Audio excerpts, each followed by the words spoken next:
오늘 본문 말씀을 통해서 우리가 주의 말씀 듣고 적용하며 또 기도 제목 삼기를 소원합니다. 오늘 본문 말씀을 간단히 살펴보면은요, 바사왕 이 아하수에로에 대해서 말씀하고 있는데요, 즉위 3년에 나라의 부함과 또 자신의 위엄을 드러내고자 잔치를 열게 됩니다. 지방의 모든 지방관들, 신하들을 모아서 180일 동안 잔치를 벌이게 되는데요. 이는 이후에도 이 수산의 백성들을 위해서 왕궁 후원들에서 7일 동안 큰 잔치를 베풉니다. 왕후 와스디 역시 여인들을 위해서 잔치를 베푼다는 내용이 오늘 본문의 말씀입니다. 1절에서 4절 말씀 보면 잔치를 베푸는 목적이 자신을 드러내기 위함이다. 자신의 위엄과 영광을 과시하고자 함이라 이렇게 말하고 있습니다. 아하수에로 왕은요, 이 다리오 왕이라고 다리오 왕의 아들로 바사 페르시아 제국을 다스린 크세스 1세로 불리는 그런 왕이라고 볼 수가 있습니다. 이 바사 왕, 페르시아 왕 아하수로가 즉위한 지 3년 만에 이제는 온 지방의 관리들을 불러서 큰 잔치를 베풀게 되는데, 이 잔치는 180일 동안이나 열렸습니다. 한 달을 30으로 볼 때 6개월 동안이나 잔치를 벌였는데, 이 이유는 자신의 위엄을 드러내고 또 영광을 과시하고자 이렇게 베풀었던 것입니다. 어쨌든 이렇게 개인적으로도 마찬가지지만 국가적으로도 자신을 과시하는 것, 자신을 드러내고 과시하는 것은 결국에는 멸망을 가져오게 된다라고 하는 사실을 우리가 역사를 통해서도 볼 수가 있습니다. 이 세상에 영원한 것은 없기 때문에 그런 이유지요. 어쨌든 우리의 소유를 잃어버리지 않으려고 하는 나의 수고는 결국에는 허망함만 초래한다는 사실이고, 우리가 어떻게 이 땅을 하나님의 자녀로 살아야 될 것인가, 나의 형편과 사정을 다 아시는 하나님 앞에 나의 모든 것을 맡기고 나의 분수를 인정하고 내 모든 소유가 하나님 것임을 인정하면서 그것이 바로 하나님께 받아 누리는 복이 될 것이다, 이렇게 말씀하고 있습니다. 우리는 늘 자신을 과시하고자 싶은 마음들이 우리 안에 있습니다. 내가 왕년에 이랬습니다. 내가 왕년에 이렇게 살았습니다. 뭐 이런 것들을 자꾸 드러내려고 하는 마음들이 우리 안에 있고, 또 우리 교회적으로도 마찬가지고 뭐 이런 것들이 있는데요, 그것으로부터 얻으려는 것이 과연 무엇인지, 우리는 먹든지 마시든지 무엇을 하든지 다 하나님의 영광을 위해서 하는 저와 여러분들 되시기를 주님의 이름으로 축복합니다. 두 번째로 5절에서 8절 말씀을 보게 되니까요, 잔치를 또 베푸는 그런 모습들이 5절에서 8절 말씀에 등장하고 있습니다. 우리 5절 말씀 같이 한번 읽겠습니다. 이날이 지남에 왕이 또 도성 수산에 있는 귀천간의 백성을 위하여 왕궁 후원들에서 7일 동안 잔치를 베풀매. 수산에 있는, 도성 수산에 있는 이라고 얘기를 합니다. 수산은 바사 제국의 수도 중 하나로 티그리스강 동편에, 오늘날 이란의 서쪽 국경 부근에 있었던 그런 도시로 볼 수가 있는데요, 아하수에로 왕은 이제 지도자들을 위한 잔치가 180일 동안 끝나자 이제 백성들을 위해서 또다시 7일간의 잔치를 베풉니다. 결국에는 위에 지도층을 위해서 또 아래 백성들까지 잔치를 베풀모 인해서, 그래서 그들에게 술과 음식을 풍부하게 대접해서 결국 얻고자 하는 것이 무엇이냐, 그들에게 환심을 사고자 한다. 우리 참 임금이 참 대단하다, 우리 왕이 참 대단하다, 우리 같은 미천한 것들도 이 왕궁을 구경할 수 있게 하고 또 왕이 베푸는 음식을 먹을 수 있도록 이렇게 하니 우리 왕 참 대단하다 하면서 자신의 권력을 계속해서 유지하고자 하는 그런 마음이라고 하는 것입니다. 그래서 그 마음을 보면 결국은 자신의 권력을 더 유지하고자 하는 어떤 욕심들이 그 안에 있다고 하는 것입니다. 그러나 욕심대로 살아가다 보면 우리는 결국에는 얻을 수가 없고, 그죠? 욕심이 잉태한즉 죄를 낳고 죄가 장성한즉 사망을 낳느니라, 이렇게 말씀하고 있습니다. 우리는 종종 내 인격과 돈으로 내 사람을, 주변 사람을 내 사람으로 만들 수 수도 있다고 생각하는데 그것은 바로 착각이라고 하는 것입니다. 어쨌든 사람들과의 관계도 내 의지대로 그들을 조정할 수 있다라고 하는 그런 생각은 허황된 수고라고 할 수가 있습니다. 어쨌든 우리에게 주어진 관계는요, 하나님이 맺어 주셔야 되고 또 하나님께서 우리에게 주시는 축복의 관계가 될 때 그것이 진정한 관계가 되고 또 우리가 그들을 위해서 기도할 때 또 그들이 복음 안에 들어오는 그런 귀한 복음 안의 관계도 될 수 있음을 믿습니다. 아하수에로 왕처럼 스스로 가지는 그런 권력과 그런 물질을 가지고 사람의 환심을 사려고 하는 이런 것들은 오래 가지 못한다고 하는 것을 우리가 기억하면서 하나님이 내게 붙여준 영혼들을 위해서 늘 기도하고 특별히 여러분의 생명책에 그들의 이름을 적어서 기도할 수 있는 그런 은혜, 그래서 그들이 주님 안으로 돌아올 수 있는 그런 귀한 은혜가 있기를 주님의 이름으로 축복합니다.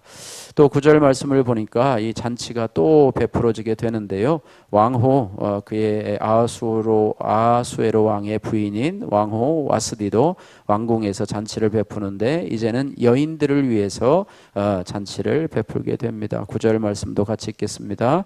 왕후 와스디도 아하수에로 왕궁에서 여인들을 위하여 잔치를 베푸니라. 여인들을 위해서 잔치를 베푼다. 그는 왕 옆에서 왕후의 자리를 지키기보다는 자신이 잔치의 주인이 되고 싶었던 모양입니다. 왕이 있고 그 왕에 왕후가 있는데 왕후는 왕을 잘 보좌하는 역할을 하면 되는데 이 왕후에게도 자신만의 어떤 바운더리를, 어떤 권력을 쟁취하고 싶은 모습이 있었나 봅니다. 그래서 자기 스스로 여인들을 위해서 잔치를 베풀고 또 거기서 칭송을 받고 마치 여왕과 같은 지위를 누리면서 그 잔치를 누리겠지요. 결국에는 자신이 잔치의 주인공이 되고 싶었던, 그냥 보조자가 되는 것이 아니라 주인공이 되고 싶었던 그런 것입니다. 이것을 우리가 사람에게 누구나 주인공이 되고자 하는, 인생의 주인공이 되고자 하고 또 모든 사람의 주목거리가 되고 싶은 그런 마음들이 우리에게 있는데요, 이것이 바로 교만이고, 죄인된 인간이 바로 하나님의 자리에 앉아서 자기가 마치 하나님이 된 것처럼 착각을 하는 것이 바로 인간의 교만함이고, 그것이 죄의 결론이라고 하는 것입니다. 그래서 교만함은 패망의 멸망이요, 거만함은 또 패망의 앞잡이가 된다, 이렇게 말씀하고 있는데요, 어쨌든 교만의 자리에 있다 보면 남에게 섬김을 받는 자리에 있는데, 우리 주님께서는 우리로 하여금 교만한 자리에 있지 말고 오히려 섬기는 자의 자리로 내려가라. 예수 그리스도께서도 우리 인류를 섬기는 자리로 내려가서 십자가에 그 비참한 자리까지 내려가셔서 우리를 위하여 십자가에 피 흘려 주신 것을 우리가 기억해야 한다는 것입니다. 우리에게 맡겨준 자리가 있습니다. 왕후면은 왕을 잘 보필하는 자리가 자신의 자리인데도 불구하고요, 그 자리를 뛰어넘어서 자신이 주인공이 되려고 하는, 그래서 여인들을 위해서 왕궁에서 잔치를 베푸는 이런 모습들도 보게 되는데요, 우리는 우리에게 맡겨진 역할이 있습니다. 부모로서의 역할, 또 자녀로, 남편 아내로서의 역할, 상사로, 부하로서의 우리 자신에게 맡겨진 역할과 자리가 있는데 많은 수고가 따르더라도 인내하며 그 자리를 잘 지키고 말씀대로 내 역할을 감당하는 것이 우리 인생을 성공적으로 살아가는 비결이고, 그것이 바로 하나님 앞에 겸손한 청지기로서의 역할을 감당하는 그런 자리라고 하는 것을 기억해야 할 것입니다. 허황된 이생의 자랑이라고 하는 이재균님의 큐티인 간증입니다. 저희 아버지는 외도하시며 어머니에게 폭력을 행사하셨고 집안은 늘 가난했습니다. 그런 환경에서 저는 불안에 떨고 물질적으로 늘 부족함을 느끼며 자랐습니다. 그러다가 하나님의 은혜로 믿음 있는 아내와 결혼을 하게 되었습니다. 하지만 저는 부모님으로부터 완전히 독립을 하지 못했습니다. 장남으로서 부모님께 인정받고자 월급을 타면 아버지에게 많은 부분을 드렸기 때문입니다. 반면에 아내에게는 생활비를 매우 조금만 주었습니다. 그러다 보니 저희 가정 형편도 나날이 어려워져 갔습니다. 게다가 저는 거의 매일 술을 마시고 주사를 부리며 아내를 원망하고 미워했습니다. 아내는 이런 저 때문에 힘들어했고 결국 저희 가정에 이혼의 위기가 찾아왔습니다. 하지만 아내의 말씀 적용과 기도로 이런 이혼의 위기를 넘기게 되었습니다. 그리고 저희 부부는 지인의 소개로 큐티하는 공동체에 속해 구속 목사의 말씀을 듣게 되었습니다. 이후 저는 주님의 은혜로 말씀을 통해 저의 인정 중독과 혈기를 보게 되었습니다. 그리고 지체들에게 저의 죄를 고백하며 삶을 나눌 수 있었습니다. 그러자 가정이 점차 회복되었습니다. 그러나 저희 부부는 탐심을 내려놓지 못하고 무리하게 대출을 받아 다단계 사업에 뛰어들게 되었습니다. 오늘 본문에서 모든 귀족과 신하들에게 잔치를 베풀어 자신의 위엄과 영화를 자랑하는 아하수에로 왕처럼 저희 부부도 사업으로 성공해 지인들에게 부유함과 잘 사는 모습을 보이고 싶었기 때문입니다. 하지만 다단계 사업이 망해서 많은 돈을 잃게 되었습니다. 이 사건을 계기로 저희 부부는 탐심을 버리고 말씀을 붙들며 믿음의 공동체에 뿌리를 내리게 되었습니다. 이 세상에 자랑할 것은 나 자신과 풍부한 물질이 아니라 오직 하나님 한 분이심을 전하며 살겠습니다. 또한 사소한 일도 공동체에 묻고 그 권면에 귀를 기울이겠습니다. 적용하기, 물질적 탐심이 올라올 때마다 교회 공동체에 솔직히 나누고 기도를 부탁하겠습니다.